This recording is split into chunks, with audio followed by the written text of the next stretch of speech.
নমস্কাৰ এটি গুৰুত্বপূৰ্ণ বাতৰি লৈ নিউজ নাওৰ ষ্টুডিঅ'ত মই মুখী বলুচে যোৰহাট বিজ্ঞান আৰু প্ৰযুক্তি প্ৰতিষ্ঠানত সহকাৰী প্ৰবক্তা ৰূপে অনুসূচিত জাতিৰ সংৰক্ষিত পদত কৰ্মৰত অনা অনুসূচিত জাতি ব্যক্তিৰ বিৰুদ্ধে যোৰহাটৰ আয়ুক্তৰ ওচৰত স্মাৰক পত্ৰ প্ৰদান অনুসূচিত জাতি যুৱ ছাত্ৰ পৰিষদ যোৰহাট জিলা সমিতিৰ নিউজ নাওৰ এক বিশেষ প্ৰতিবেদন যোৰহাট বিজ্ঞান আৰু প্ৰযুক্তি প্ৰতিষ্ঠানৰ সহকাৰী প্ৰবক্তা ৰূপে অনুসূচিত জাতি সংৰক্ষিত পদত কৰ্মৰত অনা অনুসূচিত জাতিৰ ব্যক্তি চন্দনা দেৱৰ বিৰুদ্ধে ব্যৱস্থা গ্ৰহণ কৰিবলৈ যোৰহাট জিলা আয়ুক্তৰ ওচৰত স্মাৰক পত্ৰ প্ৰদান অনুসূচিত জাতি যুৱ ছাত্ৰ পৰিষদ যোৰহাট জিলা সমিতিৰ আপোনালোকক পুনৰবাৰ এটা কথা ক'ব বিচাৰিছোঁ। আমি সকলোৱে জানো যোৰহাট এখন শিক্ষা আৰু সাংস্কৃতিক নগৰী।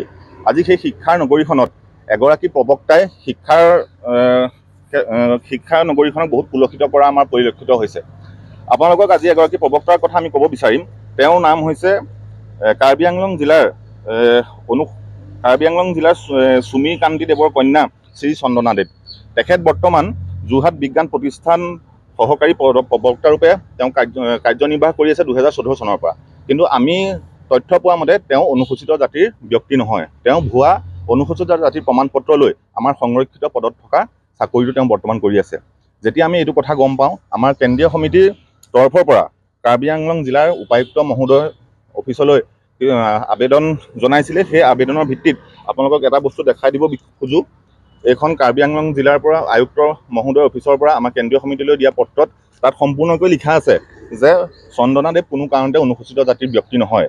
কিন্তু তথাপিও আমি যি স্তৰ প্ৰিন্সিপালক আমি লিখিত আবেদন জনাইছোঁ, তেওঁলোকৰ হায়াৰথিক আমি লিখিত আবেদন জনাইছোঁ। তাৰপিছতো দেখিবলৈ পাইছোঁ এতিয়ালৈকে তেওঁৰ ওপৰত কোনো বিহিত ব্যৱস্থা গ্ৰহণ কৰা নাই।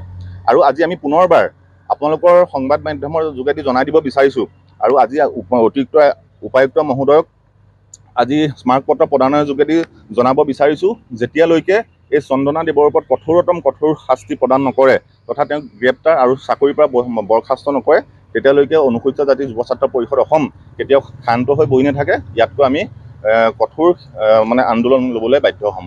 ডিজি বৰাৰ ৰিপৰ্ট নিউজ নাও।